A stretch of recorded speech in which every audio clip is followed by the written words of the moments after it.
Bismillahirrahmanirrahim. Assalamualaikum warahmatullahi wabarakatuh. Hello miss and hello everyone. Today I want to listen while reading with Storynory with title The Frog Prince. Okay, let's start. By the Brothers Grimm.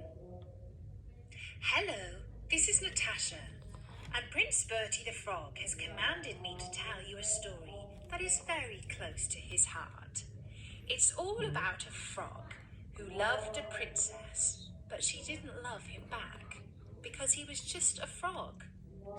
And if you've been listening to Storynory, you'll know that Bertie has similar troubles too, which is why he wants to hear this story again, to see if he can pick up any useful tips. In olden times, when if you made a wish, it would always come true, there lived a king whose daughters were all beautiful, but the youngest was so beautiful that the sun itself, which has seen so much, was astonished whenever it shone in her face. Close by the king's castle lay a great dark forest, and under an old lime tree in the forest was a well. And when the day was very warm, the king's child went out into the forest and sat down by the side of the cool fountain. And when she was dull, she took a golden ball and threw it up on high and caught it. And this ball was her favourite playing thing. Now it so happened that on one occasion, the princess's golden ball did not fall into the little hand which she was holding up for it, but onto the ground beyond and rolled straight into the water. The king's daughter followed it with her eyes, but it vanished, and the well was so deep that the bottom could not be seen. On this she began to cry, and cry louder and louder, and could not be comforted. And as she was complaining, someone said to her, "What troubles you, king's daughter? You weep so that even a stone would show pity." She looked round to the side from whence the voice came, and saw a frog stretching forth its thick, ugly head from the water. "Ah, old water splasher, is it you?" said she.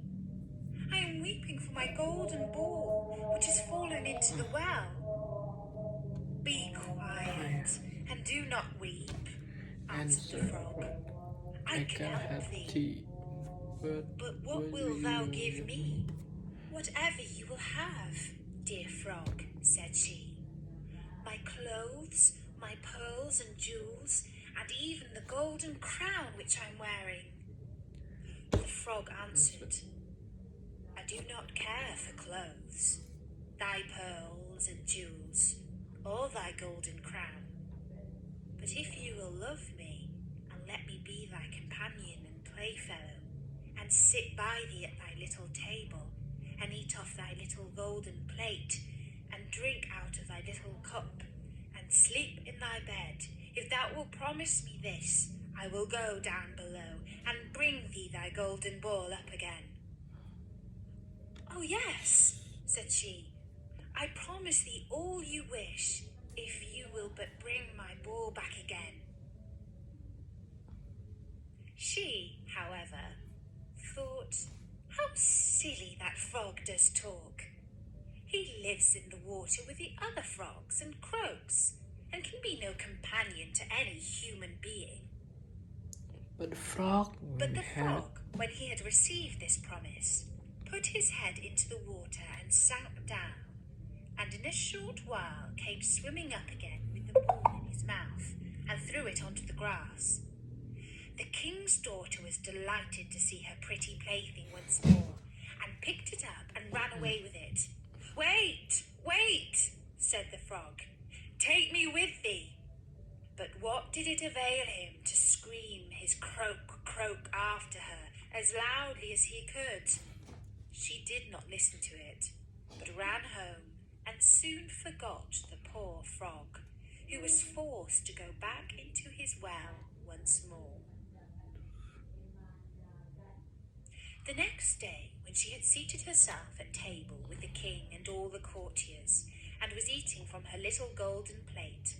Something came creeping, splish, splash, up the marble staircase, and when it had got to the top, it knocked at the door and cried, "Princess, youngest princess, open the door for me." She ran to see who was outside, but when she opened the door, there sat the frog in front of it. Then she slammed the door to in great haste, sat down to din again, and was quite frightened. "My child, what art thou so afraid of? Is there perchance a giant outside who wants to carry thee away?" "Ah, no," replied she. "It is no giant, but a disgusting frog." "What does a frog want with you?" "Ah, dear father, yesterday, as I was in the forest sitting by the well playing, my golden ball fell into the water, and because I cried so, the frog brought it out again for me, and because he so insisted, I promised him he should be my companion, but I never thought he would be able to come out of his water. And now he is outside there and wants to come into me." In the meantime, it knocked a second time and cried, "Princess, youngest princess, open the door for me. Dost thou not know what thou said to me yesterday by the cool waters of the fountain? Princess, youngest princess, open the door for me."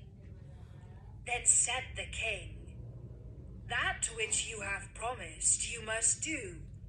Go and let him in." She went and opened the door, and the frog hopped in and followed her, step by step, to her chair. There he sat and cried, "Lift me up beside you." She delayed, until at last the king commanded her to do it. When the frog was once on the chair, he wanted to be on the table, and when he was on the table, he said, "Now push your little golden plate nearer to me, that we may eat together." She did this, but it was easy to see that she did not do it willingly. The frog enjoyed what he ate, but almost every mouthful she took choked her. At length he said, "I have eaten and am satisfied. Now I am tired.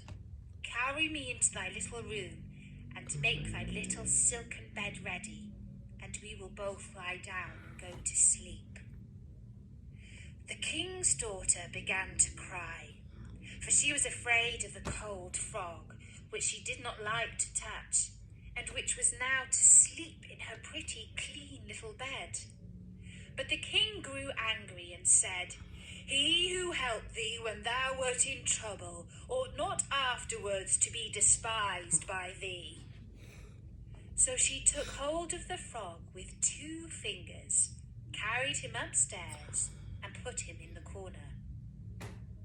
But when she was in bed, he crept up to her and said, "I am tired and want to sleep as well as thou. Lift me up, or I will tell thy father." Then she was terribly angry and took him and threw him with all her might against the wall. "Now you will be quiet, you horrible little frog," said she. But when he fell down, he was no frog, but a king's son with beautiful kind eyes.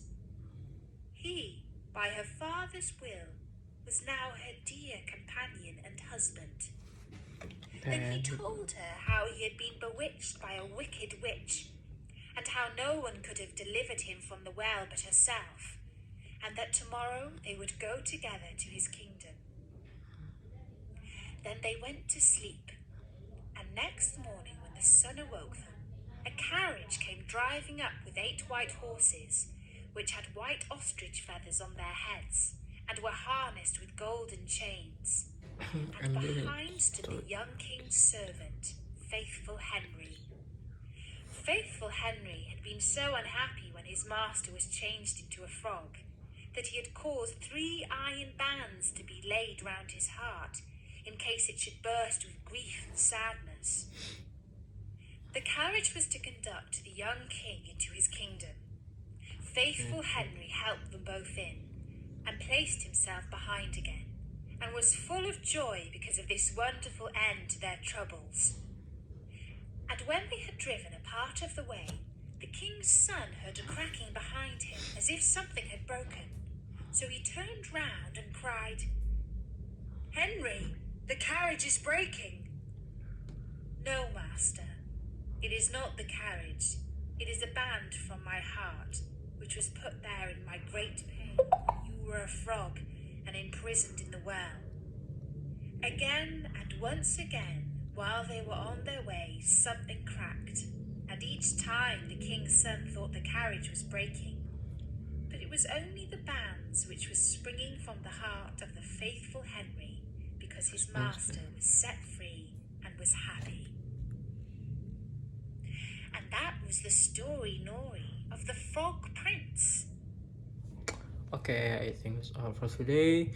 I will answer the question that's given. Okay, see you. Assalamualaikum warahmatullahi wabarakatuh.